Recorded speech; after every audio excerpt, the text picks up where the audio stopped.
Guys, the wait is over. It's officially been a week, and we are now here with yet another podcast episode. Welcome back. My name is Carter, and this is GoCarter. GoCarter. Go Carter. Wait, I didn't even introduce my guest. One of my nearest, dearest friends, Mattie Westbrouck. So now, without further ado, this is Carter, and this is GoCarter. Go Carter. Go Carter. Yeah. Go Carter, go Carter, yeah. Go Carter, go Carter. You have questions for me about how I gained confidence. Even if it wasn't true internally, I feel like watching your old videos back from what you've shown me, from what I've like dug up on by myself at 3 a.m. and like your past videos, you've always just been so like outwardly confident, and you did not care what people thought. Yeah.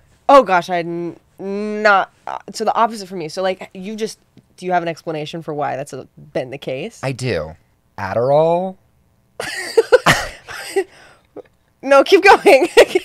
Keep going. Well, okay. Growing up, I had severe ADHD that was not diagnosed. You still do.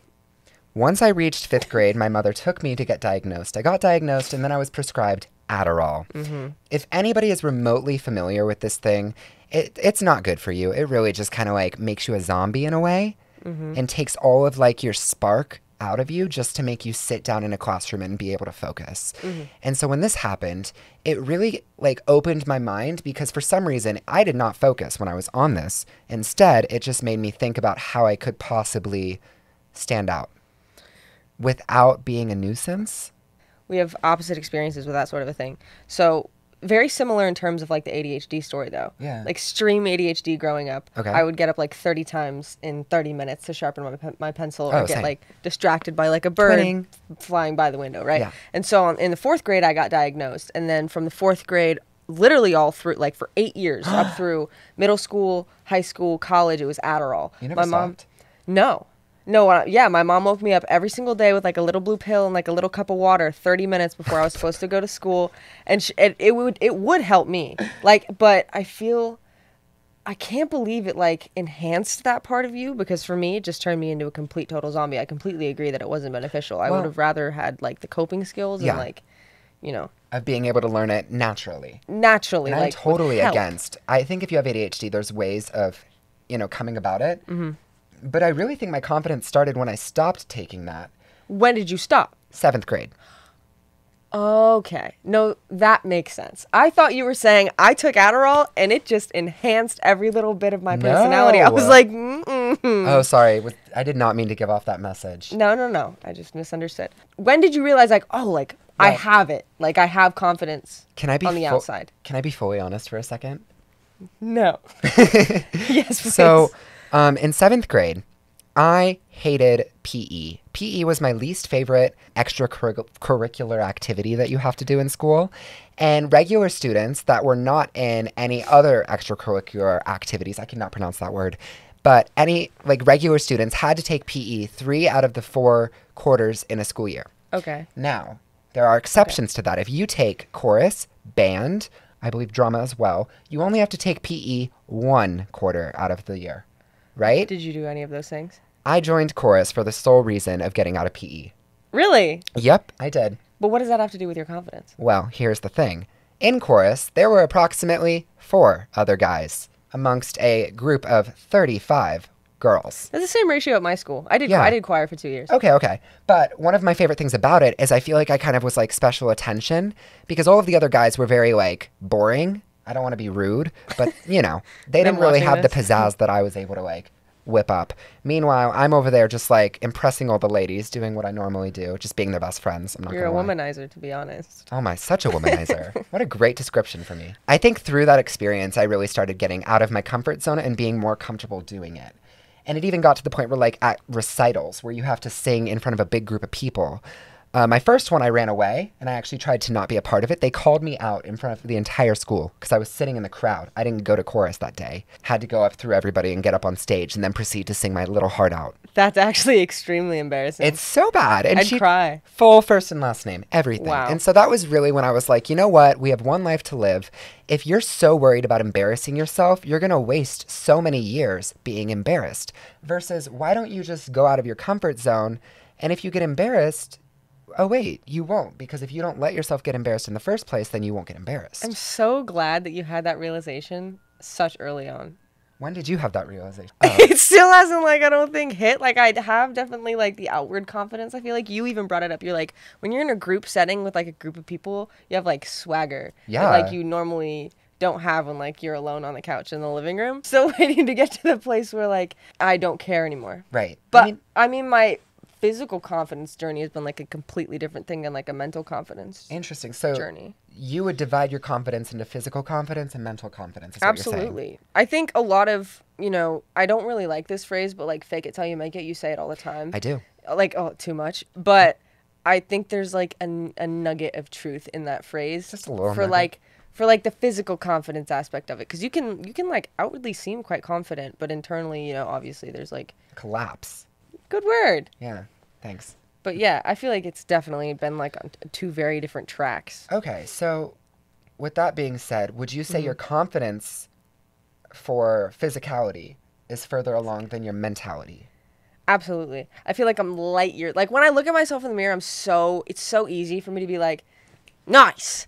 But then, like, I'm laying in bed at 3 a.m, like a little egg that's just been cracked, like, questioning every bit of my existence. Again, out in public, out in, like, the world, I can kind of turn that on and be like, I'm fine. Yeah. And I think that, like, but, like, it's still something that you have to work on. And I get so many questions all the time about, like, how are you so confident? How do you, like, be this way? And, like, I have the answers. I just also have to implement it in my own life. And it's, like, Right. I think still all a journey for everybody. Right. Would you say, like, living together has influenced each other, like, to kind of gain more confidence? Or do you think that's even had anything to do with it? 'Cause Yeah. when I met you, personality has not changed whatsoever. No. But my physicality, I was a mess. When I first moved into Maddy, I was not confident in how I looked whatsoever. And oftentimes I just wore sweatshirts, hoodies, baggy pants. And I had no sense of style. I think I just saw something that was bright colored and matched my personality and rolled with it. But I don't feel like that's a bad thing. I think that's just, like, another form of self-expression. And, like, the most comfort that I've found in terms of finding confidence is throughout your journey with self-expression. Yeah. We're going to pull away from the confidentiality talk real quick and hop right into a game. One thing I love to do with my beautiful guests is play a game to kind of, I don't know, increase or decrease the tension in the room regarding who it is. Do we have tension? My wonderful team came up with this game called Roommate Tag, where we inevitably get asked super juicy questions. You're it. You're it. No tag backs. So without further ado, Yasmin, if you will. Yasmin. Who does the most amount of house chores? Maddie. Carter. Be beyond for real right now. Be beyond. Beyond. I'm like Buzz Lightyear right now. Into the universe beyond. I'm in infinity. Go further. Because it is me. Okay. He does the dishes. Thank you for acknowledging something I do. I cook. I vacuum. I clean. I vacuum. I I vacuumed. genuinely can't tell if you're being sarcastic or not. I vacuumed 2 days ago. Congratulations. I vacuum. I do, like, an entire deep clean of the apartment at least once a week. Final answer, Maddie. Pass. Is there any habit that you know annoys your roommate? Knocking on your door when it's locked. Oh my gosh. I was telling Tally about this on the drive over here. I was like, I despise when I'm in my room with the door locked and my headphones on. That is Maddie time. That is me time. And then you go bang, bang, bang, bang, bang, bang, bang. What are you doing? Do you want to hang out with me? No, that's why I'm in my room with the door locked. You have this little pile of stuff right immediately outside your door. Yeah, my little... So annoying. My comfort pile. It's like empty boxes that take less than half a minute, 15 seconds to take. We live next to the trash room. Our neighbors, a trash room. But 9 times out of 10, those packages do have stuff in them. Or... Whenever I clean, I just take the comfort pile and just throw it in his room. Thank you. I appreciate that, and I put it right back outside. Yeah, he does. But no, for the most part, I feel like we very much vibe. We fit together. Plus, you I know? feel like You're the A to my B. Together, that spells ab, abs. which we work out together as well. No, we don't. I actually told our trainer that we couldn't work out together because he's too distracting. My first day in the gym, he came in like an hour after, like, I was there. And he was in there for like 10 minutes, and we kept being like, like, just waving at each other throughout the whole time. Yeah, complete distraction. Yeah, I Very could similar not. to school. That would have been bad Yeah. if we went to school together. That would Oh have my been god, bad. it would have been so fun. What are you talking about? We would have lived in detention. If there was anything you could throw out of the house that belongs to the other person, Pennywise. what would it be? Stop. I knew you were going to say it so fast, too. He has this like 8-foot tall Pennywise. He's not alive. He is made of cardboard and plastic and the occasional screw. That was not the question. I'm just telling you, he is non-animated. What about me? Something that you have, oh my gosh, that annoying, stupid handheld vacuum in our foyer. You can throw that away. I can? Yeah. Bet. Can I throw Pennywise away? No. Okay. I'm glad that this is mutual. That is so different. Pennywise was my first big boy money purchase. I know. And what was the mini vacuum? Who does the most cooking? Oh. Me. No brainer. Maddy. Maddy. I cooked cookies once. I burnt them. He did. There is one meal, two meals. I cooked 2 meals that I'm very special and hold near and dear to my heart. He's made tacos 3 times and tuna casserole once. Twice. Twice? You weren't there for the second. But yeah, I've cooked 5 times in total. You've cooked maybe 22? Way more. I cook probably at least once a day. But we Maybe tacos 2 days ago. We just recently started not eating out. Do you remember our eating out phase? Oh, it was awful. Every single day it was just, what do you want? Steak. What do you want? Chinese. I eat out maybe once a week now. Same now. Yeah. For sure. Who takes the longest to get ready? Are you Maddy, kidding me? Don't are you kidding me? You take forever. Let's go get coffee at 9. At 9:05 I go and knock on your door. Shocker, it's locked. And then you yell at me and you're not ready. Carter, it's the opposite. Me and... Elaborate. I will. I was about to. Thank you very much. Sorry. Whenever we have anything to do and plans in the morning, you are always the last one out the door. Always. Always? Always. No, and it has to, I know I take forever to get ready. So I do it way before. Or if I know we're going out somewhere the next day, I shower that night before. Does it still take me a while to get up out of bed? Yeah. But when I'm ready to go, you're literally still naked in bed. He goes through revelations where he'll wake up 2 days in a row on time and then be like, I'm a changed man. It's called progress. Okay. Oh my gosh. Okay. And that's all the questions we have for you guys today. And you definitely taught me how to what's the word you said? Have swagger? I owe it to you. Because I feel like before I met you, my swagger was non-existent. I feel like we're in the place where I'm trying to get where you are mentally and you're trying to get where I am, not physically, you don't want to look like me, but you definitely want to have the mentality that you have when it comes to eyes appealing to yourself. So basically what you're saying is we're kind of like a figure 8. Yeah. Where I'm on one side of the spectrum and you're on the complete other. Mm-hmm. Maybe this is why we get along so well. Do we? I think we do. Do we? I think so.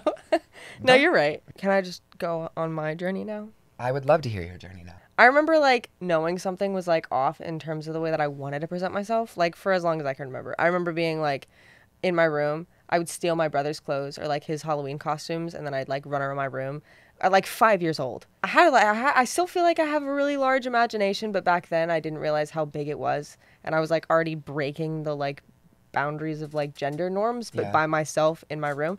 And so I'd run around in a baseball hat and I'd pretend I was a little boy, and it was looking back, everything about me makes so much more sense now, but I had no idea that that's kind of what was going on in my head. 5th, 6th, 7th grade, I noticed girls kind of started to get boobs, and not for that reason, just I was man, I don't I don't have them at all. And so I would wear super tight fitting shirts, and then my mom was like, Maddie, you need to start wearing bras. And I was like, dang it, I don't want to do that, they're uncomfortable. And then she was like, you need to start shaving your armpits and your legs. And it would take so much time.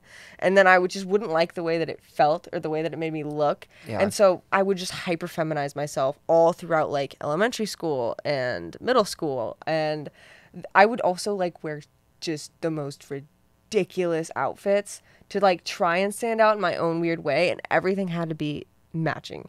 I was so obsessed with matching. I had hot pink pants, this hot pink flannel, and hot pink high top Converse. Was this middle school? Yes. Oh my It was gosh. 7th and 8th grade. Oh, it was so bad. And then I got to high school and I realized that I hated every single bit of the way that I presented myself, and I kind of tried to scooch more into the masculine side. It was hard having a mom that would be like, no, no, no, and I tried to walk into the little boys section.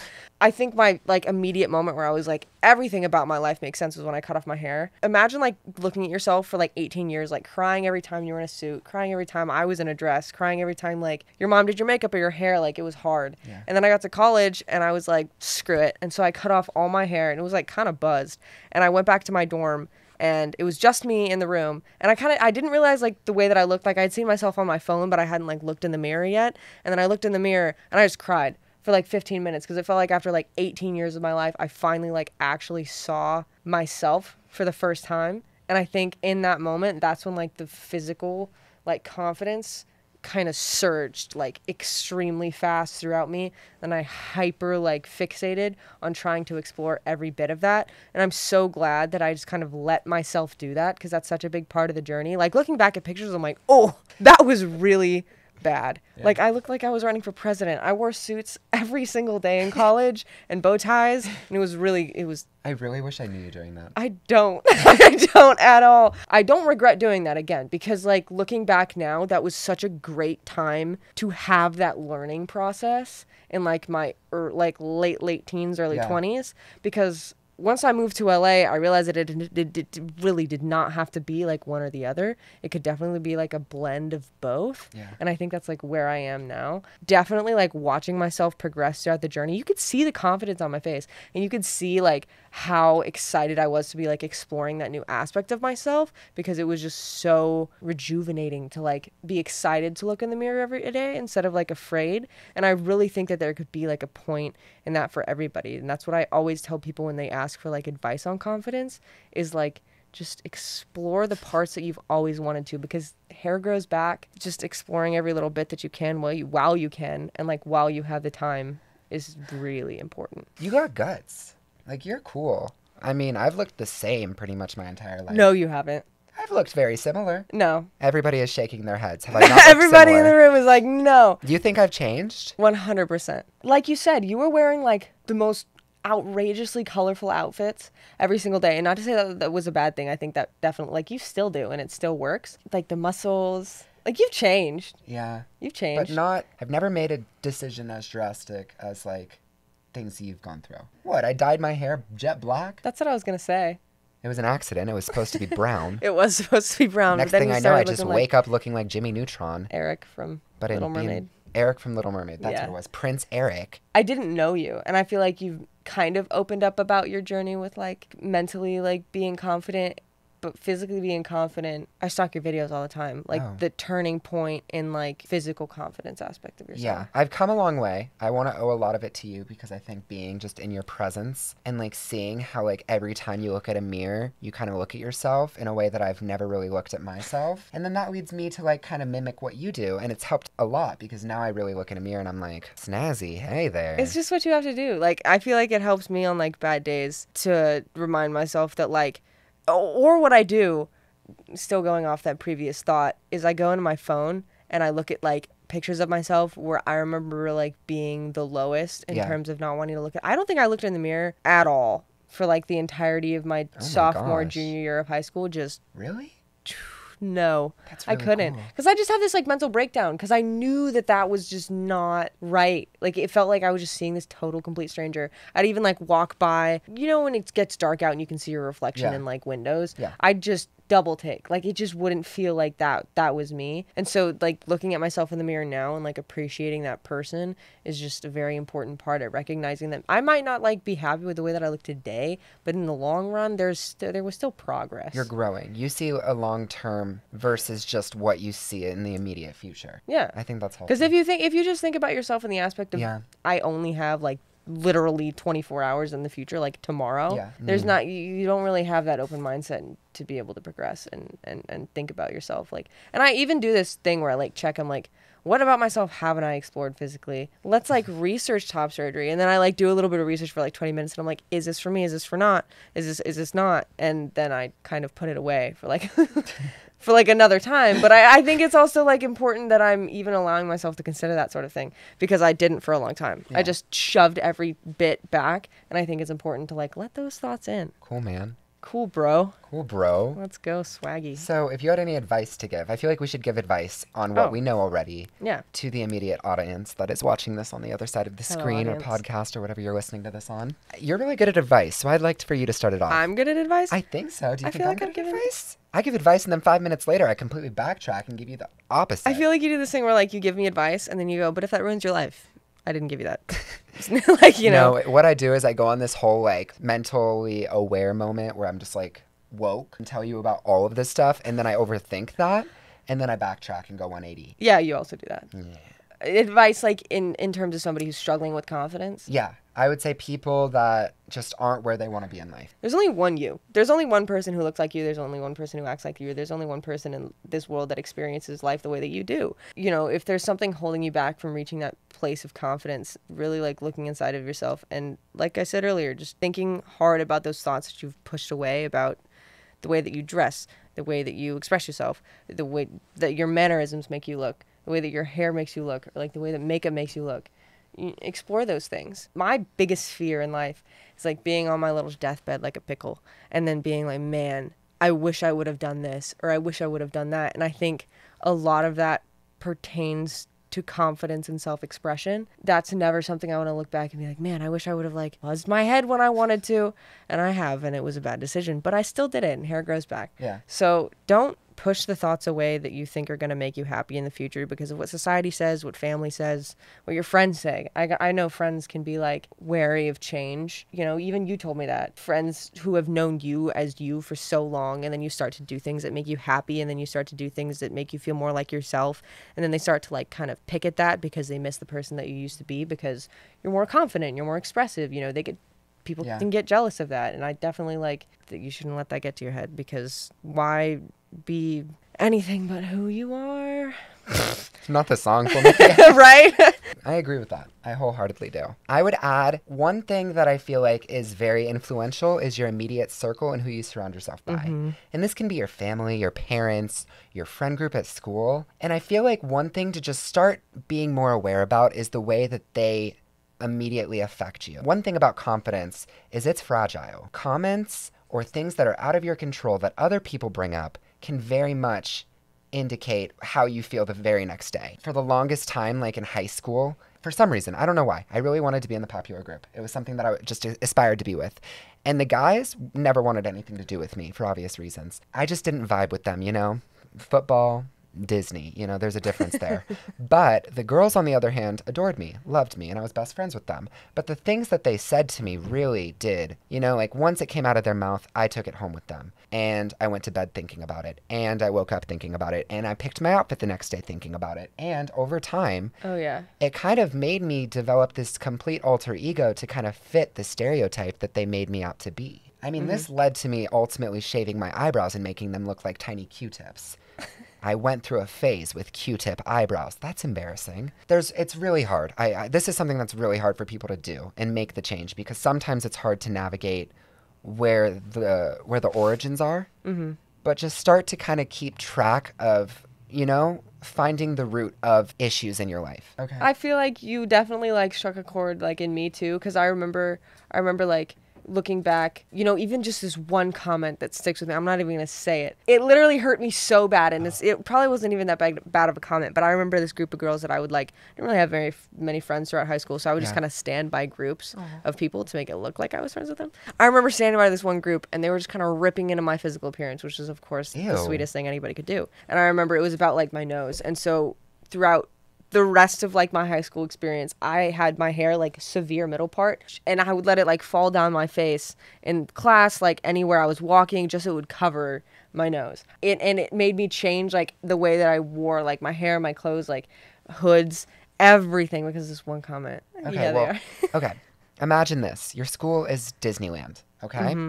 What attraction are you? You could be Splash Mountain. You could be the Haunted Mansion. Now, immediately around you are going to be things themed to you, things that attract you, things you like. It's your job to kind of go out of that comfort zone and find the other attractions and figure out where you truly enjoy being. Instead of just staying with what you were initially given, try and venture out and like discover everything there is to figure out what you like the most. And I think through that journey, your confidence will definitely improve, or at least that's happened to me. If you guys enjoyed me and my roommate talking about me and my roommate's conversation, we do this a lot. So there's a good chance that they will be back on my podcast very, very soon. And they actually also have another podcast, which I do want to plug real quick. Closet Talk? Yeah. Is that what it's called? Yeah, Closet Talk. So if you want to hear them talk about more about them, and maybe me, if I'm ever going to be featured. With that being said, I do have a jingle, which we will now sing in harmony, hopefully, if they agreed with this. I don't know your jingle. Okay. It's... Go Carter, go, go, go Carter. Go Carter, go, go, go Carter, vroom, vroom, go Carter, go, go, go Carter, yaga, yaga, hey, go Carter, go, go, go Carter, yeet. Go, go Carter, go, go, go Carter, yeah. Go, go Carter, go, go, go Carter, vroom, vroom,